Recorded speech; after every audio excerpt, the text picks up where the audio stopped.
네, 그럼 저번 시간에 이어서 데이터에 대한 개념 소개를 하도록 할게요. 세 번째 강의 시작하겠습니다. 어, 일단 저번 시간에 데이터 개념에 대해서 일단 배우긴 배웠는데 다시 한번 보도록 할게. 이제 1차 데이터, 2차 데이터 나왔다.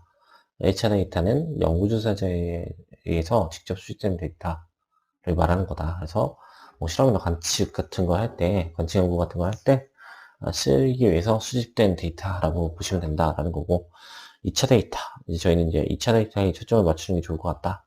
라고 하면서, 연구조사자와 다른 목적으로 다른 사람에 의해서 수집된 데이터. 2차 데이터라고 하는데, 이 2차 데이터는 내부, 외부 데이터로 나눈다. 이렇게 이제 간단하게 소개하고, 데이터 웨어하우스 개념으로 넘어갔던 상황이에요. 근데 이 2차 데이터를 내부 외부로 나눴을 때 구체적으로 소개할 내용들이 더 있어서, 이 내용을 다시 한번 꺼내봤고, 한번 읽어보도록 하죠. 아까 말한 대로 2차 데이터는 외부와 내부로 나눠진다고 했고, 이제 상태에 따라서 외부, 내부 또 구별을 짓고 있는데, 일단 이 외부 2차 데이터가 뭐냐라고 하면, 전무기관은 기타 가림물 등과 같이 회사 내부가 아닌, 외부에서 생산된 2차 데이터를 외부 2차 데이터다. 이렇게 얘기를 하고 있어요. 그러니까 어떤 회사 같은 데서, 데이터를 이제 만들 텐데, 2차 데이터를 수집을 할 텐데, 회사 내부에 있냐, 외부에 있냐에 따라서 외부와 내부로 나눈다 생각하시면 될 것 같아요. 근데, 이 외부 2차 데이터라고 하면 회사 내부에 있는 게 아니기 때문에, 어떤 기관에서 발표하는 거나 아니면, 기타 가맹물 같은 데서 내부에 있는 상황이 아닌 외부에서 생성된 데이터를 외부 데이터다. 이렇게 얘기를 하는 거고, 다음 내부 데이터는, 회계처는 재무적 정보의 형태를 가지고 있는 것. 그래서, 보통 회사 내부에서 출전 데이터다 보니까, 회계, 뭐, 재무적 정보 같은, 그런 데이터 형태들을 띠고 있겠죠. 그래서 2차 데이터를 외부 내부로 나누고 있다라는 걸 구체적으로 이렇게 나누고 있다라는 거예요. 자, 그러면 이 데이터의 특성이 뭐가 있냐? 이거 한번 이제 생각해 보고 싶은데, 특성은 이제 크게 두 가지를 생각해 볼 수 있어요. 하나는 존재적 특성과 당위적 특성. 이제 존재적 특성이라고 하는 거는 이 존재하는 의미에 대해서 먼저 고려를 하는 거죠. 근데 이 데이터라고 하는 거는 사실에 대한 의미를 갖고 있어야 되기 때문에 객관적인 사실로서의 의미를 가진다. 그걸 이제 존재적 특성이라고 하는 거고, 당위적 특성이라고 하는 거는 추론, 예측, 추정의 근거가 된다. 그러니까 아까 사실은 사실인데 추정하거나 추론하는 의미로서의 사실을 데이터에 대한 정의로 디파인을 했죠. 데피니션을 내렸죠. 그런 상태였는데 그걸 이제 구별을 해보자면 존재적 특성, 객관적인 사실로 의미를 갖는 게 존재적 특성이고, 그다음에 당위적 특성은 추론, 예측, 추정의 근거로서의 의미를 갖는 걸 당위적 특성이다 이렇게 얘기를 하고 있어요.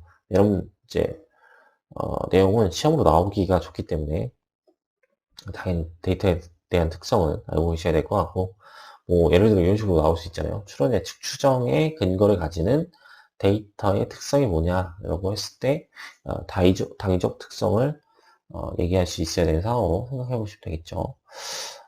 그러면 이제 데이터의 유형이 뭐가 있냐? 이제 크게 정석적 데이터, 그다음에 정량적 데이터 이 두 가지로 구별을 하고 있어요. 그러면 정석적 데이터가 뭐냐라고 하면 형태가 언어 문자 등과 같은 형태로 주어져 있는 데이터를 정석적 데이터다 이렇게 얘기를 하고 있고, 정량적 데이터는 수치, 도형, 기호 등과 같은 형태로 표기되어 있는 데이터를 정량적 데이터다 이렇게 얘기를 하고 있어요. 그러니까 예를 들어보는 게 제일 좋을 것 같은데, 언어 문자로 표기되어 있는 데이터라고 하는 거는 회사 매출이 증가했다 이런 식으로 이제 매출의 증가, 수치가 들어가 있지 않고 증가된 형태, 아니면 뭐 주관적인 의미로서 증가한 것 같아 이런 느낌으로 데이터를 주고 있는 게 정석적 데이터라고 보시면 될 것 같고, 정량적 데이터에 대한 예는 나이, 몸무게, 주가 이런 것들은 나이가 몇 살이다, 그러니까 28 이런 식으로 데이터가 매겨지죠. 수치화가 되겠죠. 몸무게도 마찬가지로 몸무게가 무거워 이런 식으로 얘기를 하는 게 아니라 몸무게가 몇 킬로예요 라고 얘기를 하는 상 주가가 어떻게 된다. 뭐 이런 것들의 이제 정략적 데이터의 대표적인 예다. 이렇게 보시면 좋을 것 같아요. 근데 당연히 정석적 데이터가 중요하겠냐, 정략적 데이터가 중요하겠냐라고 하면, 중요한 건 정략적 데이터가 되겠죠. 왜냐하면 이 정석적 데이터는 일단, 이렇게 언어로 표기되어 있다 보니까 비용 소모가 크다. 이렇게 얘기를 할 수 있어요. 그러니까 쓰잘데기 없는 글자들에 포함되어 있는 상태다 보니까, 조금 불필요한 형태라고 보시면 될 것 같고, 정량적 데이터는 그에 비해서는 딱 나이가 얼마 이렇게 칼럼에다 이렇게 주르륵 매겨놓겠죠. 그러니까 데이터 자체가 이제 소모가 좀 적은 형태로 의미를 가질 수 있다. 이렇게 볼 수 있을 것 같고, 정석적 데이터는 언어로 표현되어 있다 보니까 주관적인 내용이 들어갈 수 있어요. 그러니까 아까 말한 대로 몸무게가 무거워 이런 식으로 정량적 데이터가 들어가지 못하기 때문에 정석적 데이터는 주관적 내용을, 그 다음에 정량적 데이터는 객관적 내용을 다루고 있는 상황으로 볼 수가 있어요. 그 다음에 정석적 데이터는 비정형 데이터, 그 다음에 정량적 데이터는 정형 데이터. 뒤에서 정형 데이터, 비정형 데이터 뭐 이런 것들을 다 소개할 거지만 러프하게 아시면 되겠죠. 그래서 정석적 데이터보다는 정량적 데이터의 의미를 부여하는 게 더 중요하다고 생각할 수 있을 것 같고, 특징들을 잘 알고 계시면 좋을 것 같아요. 그 다음에 이제 소개할 거는 데이터와 정보의 관계인데, 이제 이런 거는 문제화 되기가 좋은, 상황이에요. 뒤에서 일단 기출문제도 꺼내볼 거긴 한데, 당연히 이제 알고 계시면 좋을 것 같아요. 일단 우리가 데이터라고 하는 개념 자체를 애초에, 가공하지 않은 상태예요. 그러니까 데이터는 개별 데이터 자체로서의 의미가 중요하지 않은 객관적인 사실이에요. 그러니까 얘가 의미 부여가 지금 되어 있는 상태가 아니라 데이터의 수치가 매겨져 있고 분류가 되어 있는 정도로만 생각하시면 될 것 같은데, 정보, 지식, 지혜 이렇게 위로 올라가는 순서로 지금 그림을 그려놨는데 한번 정보로 보도록 하죠. 정보는 뭐냐라고 하면 데이터의 가공, 처리, 그다음에 데이터 간의 연관관계 속에서 의미를 도출한 거를 정보라고 해요. 그러니까 데이터를 어느 정도 가공도 하고 처리도 해가지고 데이터 간의 연관관계 속에서 의미를 도출한다. 그러니까 어느 정도 이 데이터를 비교하는 상황 정도를 생각해 보는 게 이제 정보라고 하는 거고, 지식이라고 하는 거는 지혜를 통해서 도출된 다양한 정보를 구조화하여 유의미한 정보를 분류하고, 그다음에 개인적인 경험을 결합시켜 고유의 지식으로 내재화 된 거를 지식이라고 한다라는 거죠. 그러니까 정보를 가지고 지식을 만드는 거로 생각하시면 되겠죠. 그러니까 데이터를 가지고 정보를 만든다면 정보를 가지고 지식을 만드는 거죠.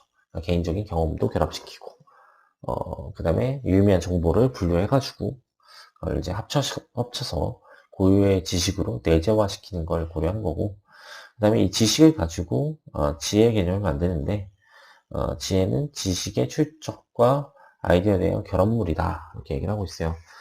실제로 이게 이제 지식과 지혜에 대한 데피니션을 인문학에서도 많이 내리는 걸로 알고 있어요. 뭐 내부에서 만들어지는 게 지식이고, 지혜고, 외부에서 오는 게 이제 지식이다 이렇게 얘기를 하는데, 데이터 상황에서는 이제 지식과 지혜에 대한 관계를 지식을 통해서 얻어진 결과로서 지혜를 생각하게 되는 거죠.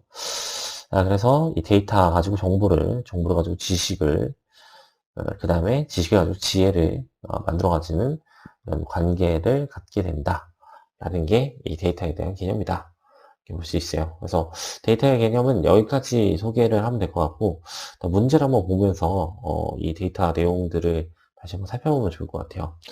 13회 기출인데, 다음 중 자체로는 의미가 중요하지 않은 객관적인 사실인 데이터를 가공 처리하여 얻을 수 없는 것은 뭐냐? 이렇게 물어보고 있어요. 아까 전에 이제 중요 표시를 했잖아요. 데이터를 통해서 얻을 수 있는 게 없는 게 뭐냐? 이렇게 지금 보라 했는데, 방금 봤던 게 뭐냐라고 하면, 데이터를 가지고 정보, 그 다음에 정보 가지고 지식을, 지혜를. 그러니까 데이터를 통해서 정보, 지식, 지혜 관계들을 만들어가는 상황이다 보니까, 이 것들을 데이터를 통해서 얻을 수 있는 상황으로 볼 수 있어요. 그러면 13회 기출문제에서는 가공차를 얻을 수 없는 거라고 했으니까 아까 데이터를 가지고 정보를 만들고 정보를 가지고 지식을 만들고 그다음에 이 지식을 가지고 지혜를 만드는 상황이었으니까 얘네들은 다 답이 아닌 상황으로 볼 수가 있을 것 같고 아까 왜 기호는 이제 존재하지 않았잖아요. 그러니까 기호가 그런 답이 될 수 있겠죠. 그래서 13회 기출에 대한 답은 기호예요 라고 얘기를 할 수 있어요. 그러니까 이런 상황은 이렇게 구체적인 이제 디파인에 내려오는 그 데피니션들이 어느 정도 서서 상호적 작용을 하고 있기 때문에 이거를 내가 알고 있는 그 상식선에서 문제를 풀면 좀 애매한 부분이 있을 수 있으니까 아, 다 알고 있는 상황으로 가시는 게 좋겠죠. 그래서 이 정도로 문제를 소개해 볼 수 있을 것 같아요. 자, 그 다음에 15회 문제를 또 하나 소개를 해보도록 하죠. 다음 중 지식에 대한 예시로서 가장 적절한 것은 뭐냐 이렇게 얘기를 하고 있어요.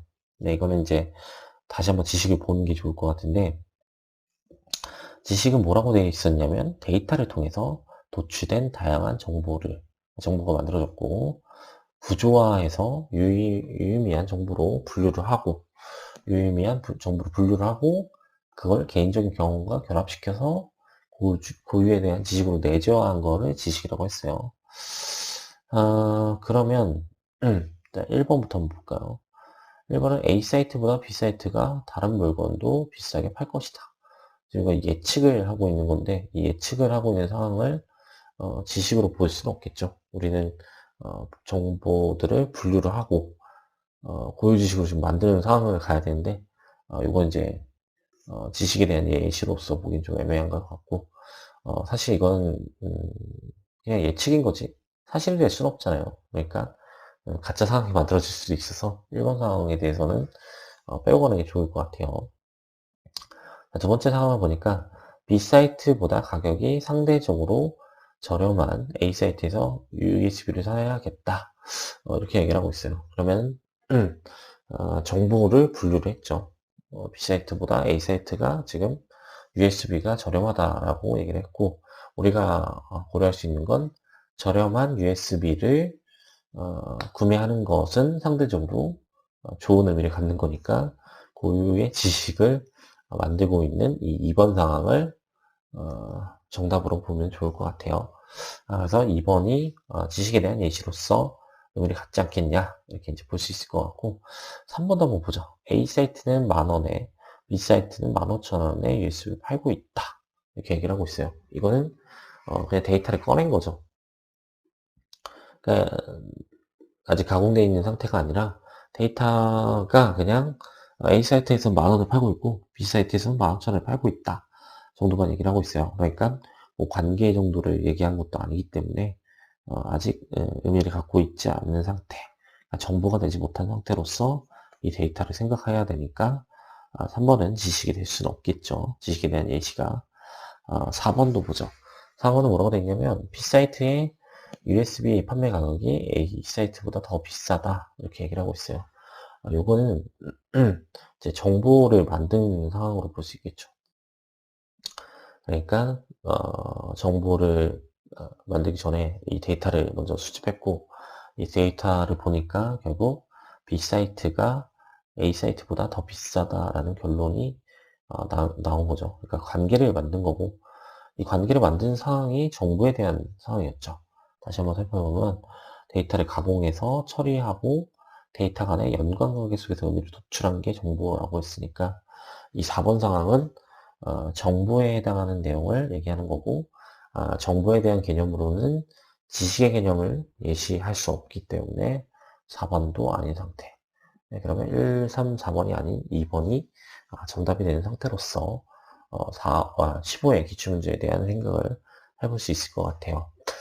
이렇게 이제 풀어보니까 문제가 어렵지 않다는 걸 알 수 있을 것 같아요. 근데 이건 이제 예시가 조금 길어서 조금 어렵게 느껴질 수도 있을 것 같아요. 왜냐면 개념이 이제 내재화가 잘 안 되어 있는 상태에서 이렇게 문제를 풀게 되면 헷갈려 볼 수도 있죠. 이게 정보인지 데이터인지 뭐 이렇게 볼 수 있지만 글을 하나하나 잘 살펴보고 의미만 잘 알고 있으면 어렵지 않게 풀 수 있으니까 이 15의 기출문제를 이렇게 이제 고려를 해보면 될 것 같고 이번 시간에 이제 데이터 개념에 대해서는 마무리를 짓고 다음 시간에 이제 빅데이터에 대한 소개를 이어나가 보도록 할게요. 감사합니다.